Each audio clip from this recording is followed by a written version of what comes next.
इस लेक्चर में हम लोग केमिस्ट्री शुरू करने वाले हैं। केमिस्ट्री के अंदर हम लोग पहले पदार्थ से शुरू करेंगे और पदार्थ को अगर आपको पूरा पढ़ना है तो हम लोग के मोबाइल एप्लीकेशन परीक्षा 24 को प्ले स्टोर से डाउनलोड कर लीजिए, जिस पे सारे चैप्टर को हम लोग एक एक करके अपलोड कर देंगे।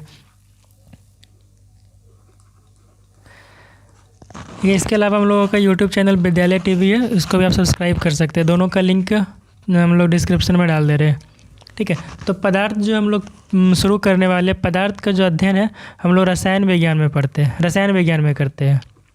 ठीक है, और हम लोग कोशिश करेंगे कि इस पूरे टॉपिक में जितना भी वर्ड्स हो सबको एक एक करके अच्छे से एक्सप्लेन करें, ताकि हम लोगों को अच्छे से समझ में आए और अभी किसी भी एग्ज़ाम में कोई दिक्कत ना हो।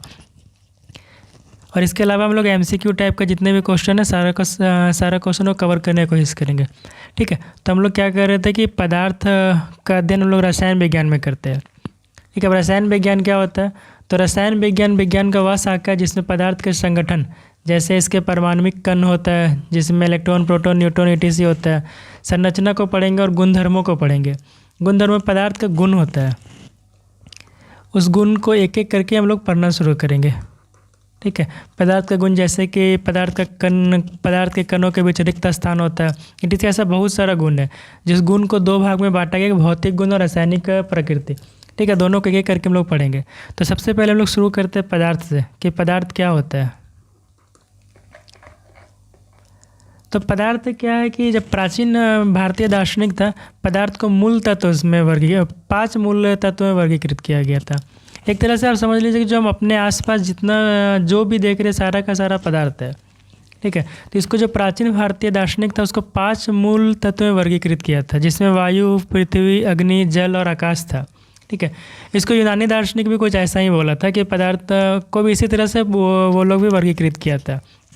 लेकिन जो आधुनिक वैज्ञानिक है उसको पदार्थ को भौतिक गुणधर्म और रासायनिक प्रकृति के आधार पर 2 प्रकार से वर्गीकृत किया गया। ये वर्गीकरण क्या है इसको हम लोग आगे पढ़ेंगे अभी।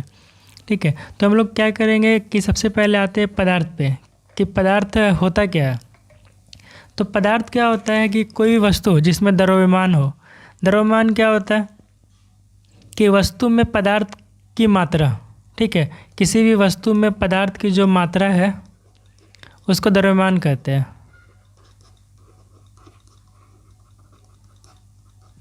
ठीक है, वस्तु में पदार्थ की मात्रा को द्रव्यमान कहते हैं। ठीक है, तो किसी भी वस्तु जिसमें द्रव्यमान हो और जो स्थान घेरती हो सब पदार्थ कहते हैं। एग्जाम्पल के लिए देखिए लोहा को आप किसी जगह पर रखेंगे तो क्या होगा, वो स्थान घेरेगा जितना बड़ा उसका बुक्स हो गया, और भी जो भी आप आसपास देख रहे हैं जैसे बुक्स हो गया, पेन हो गया, कॉपी हो गया, वॉच हो गया, घड़ी हो गया, चाबी हो गया, पंखा हो गया, पानी हो गया, सारा का सारा स्थान घेर रहा है और ये सारा का सारा पदार्थ भी है। ठीक है, क्योंकि सब में द्रव्यमान है और सब स्थान घेर रहा है।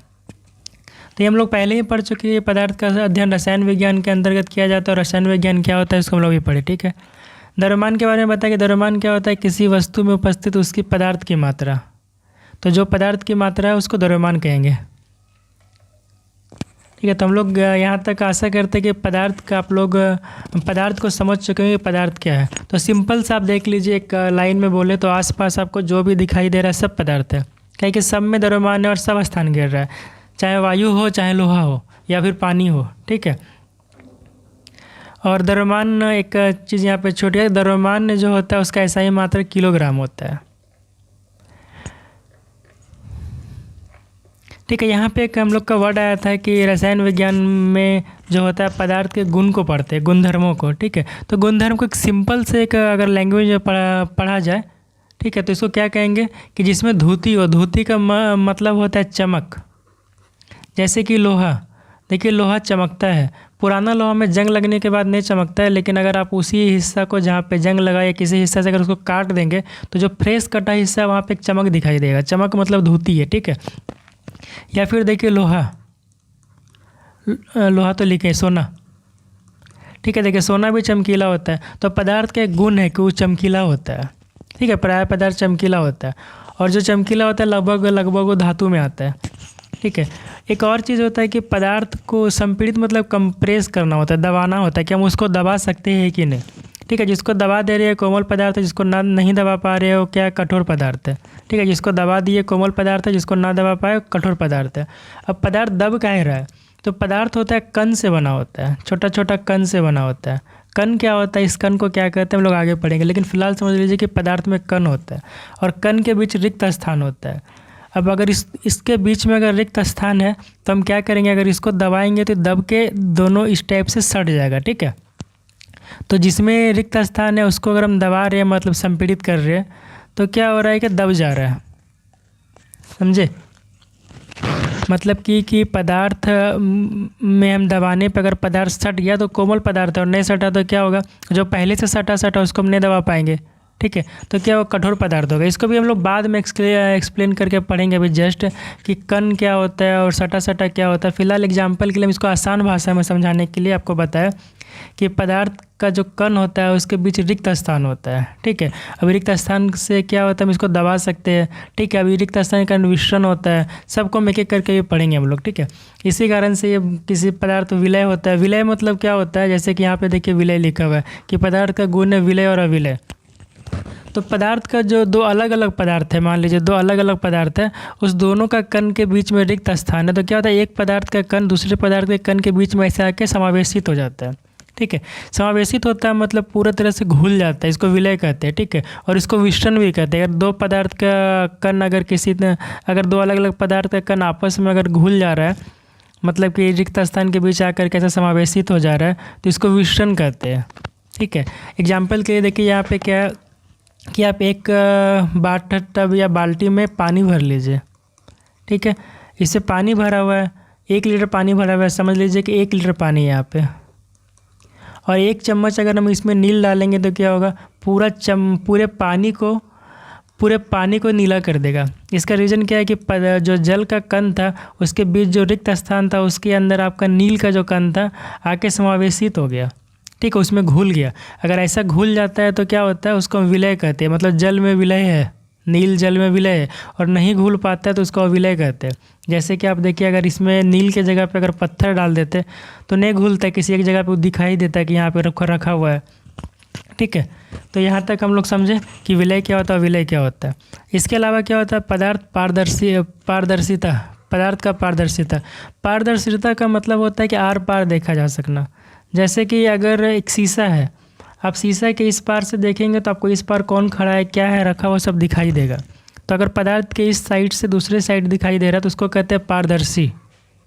जो भी हम लोग इस सीरीज में पढ़ेंगे सारा को कवर करते हुए चले जाएंगे, और कोशिश करेंगे जो प्रीवियस ईयर क्वेश्चन है उसको भी कवर कर लिया जाए। ठीक है, तो अब पदार्थ के गुण पढ़े हम लोग पारदर्शी, कि अगर हम लोग इस किसी पदार्थ के इस पार से उस पार दूसरे पार से देख पा रहे हैं उसको पारदर्शी कहते हैं।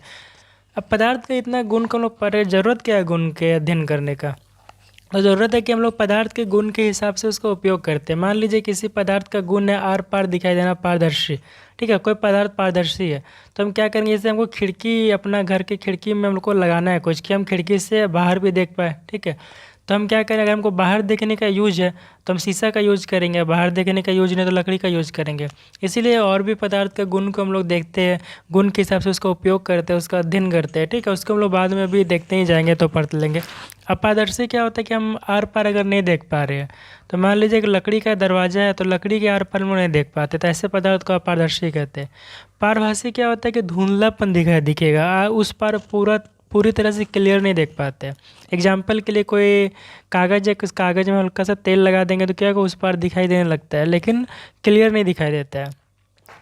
अब आते हैं साइंस, अब आते हैं इसका और भी जो गुणधर्म है पदार्थ का उसको पढ़ते हैं। ठीक है, जो ऊपर हम लोग भी साधारण भाषा में पढ़े, लेकिन अब यहाँ पे जो साइंस के जो बुक्स में लिखा हुआ है उसको देखते हैं। एनसीईआरटी से लिया गया इस टॉपिक को, कि पदार्थ के कणों के बीच रिक्त स्थान होता है।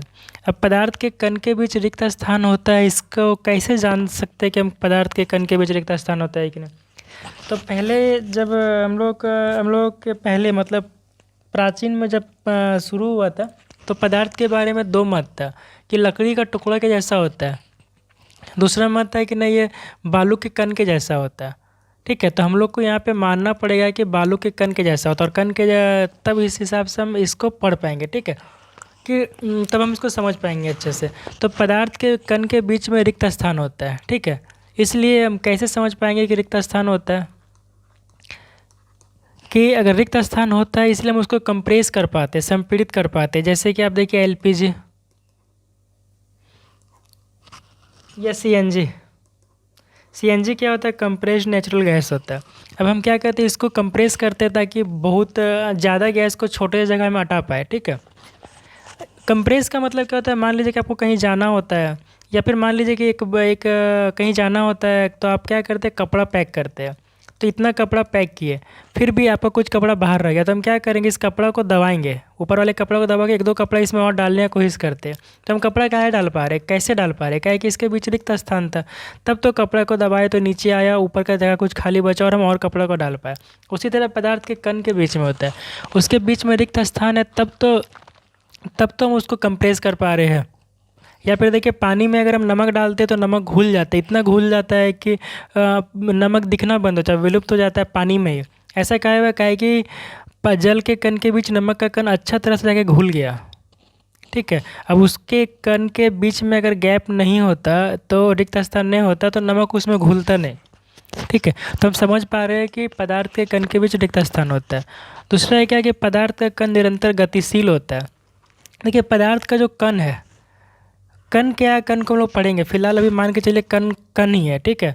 तो कण क्या होता है, इसके अंदर गतिज ऊर्जा होता है, गतिज ऊर्जा होता है जिससे गति करते रहता है। लेकिन जब इसका हम तापमान बढ़ाएंगे तो गतिज ऊर्जा तेज हो जाता है, और जिससे क्या होता है कि दो कण के बीच में जो आकर्षण बल है कमज़ोर पड़ जाता है और इस स्वतंत्र रूप से गति करने लगता है, ठीक है। एग्जाम्पल के लिए देखिए, जैसे कि आपके घर में कहीं पे धूप रखा हुआ है जो पूजा में आप यूज करते हैं, तो ऐसे धूप रखा हुआ है तो आपको उसका सुगंध पास जाने से हो सकता है सुगंध आपको लगे, दूर तक नहीं जाएगा। लेकिन जब उसका टेम्परेचर बढ़ाते हैं, जब उसको जलाते हैं धूप को, तो क्या होता है, पूजा रूम से पूरे घर में उसका महक फैल जाता है। इसका मतलब क्या है, इसका मतलब कि तापमान बढ़ाने से क्या हुआ कि कण का गति तेज हुआ, और गति क्या हुआ, कण का गति तेज हुआ और हवा के वो सपोर्ट से पूरे घर में फैल गया, ठीक है। इसका मतलब उसके कण में गति आया, तब तो दूसरे रूम से किसी दूसरे रूम तक चला गया, ठीक है। तो क्या हुआ कि पदार्थ का जो कण है निरंतर गतिशील होता है, और तापमान बढ़ाने पे उसका गति बढ़ता भी है, ठीक है। कण में गतिज ऊर्जा होता है इसीलिए वो गतिशील होता है, और जब टेम्परेचर हम लोग बढ़ाएंगे तो गतिशील हो जाता है, गतिशील और उसका गति बढ़ जाता है, सॉरी। पदार्थ के कण एक दूसरे को आकर्षित करते हैं। पदार्थ का कण सटा हुआ है, सटा सटा है, अभी पढ़े थे सटा हुआ क्या है कि जो पदार्थ का जो कण है, दोनों कण एक दूसरे पे आकर्षण करता है, ठीक है। तो जिस आकर्षण करता है इसको अंतराण्विक बल कहते हैं, क्योंकि दोनों अणु एक दूसरे को आकर्षित कर रहा है, ठीक है। इसको कहते हैं आकर्षण बल, ठीक है। मतलब मेरे कहने का मतलब ये पदार्थ का दो कण है, दोनों कण के बीच आकर्षण बल होता है, जिस वजह से सटा होता है। जिसमें जितने ज़्यादा आकर्षण बल है उतना ज़्यादा सटा होगा, जितना कम आकर्षण बल है उतना दूर होगा। जैसे कि आप देखेंगे कुछ पदार्थ बहुत हार्ड है, जैसे कि लोहा, कुछ पदार्थ हाँ बहुत हार्ड है लोहा। कैसे इतना हार्ड है, क्या है कि उसका कण जो बहुत ज़्यादा सटा है, बहुत ज़्यादा सटा है ना। इसका मतलब इसका जो आकर्षण बल है बहुत ज़्यादा मजबूत है, ठीक है।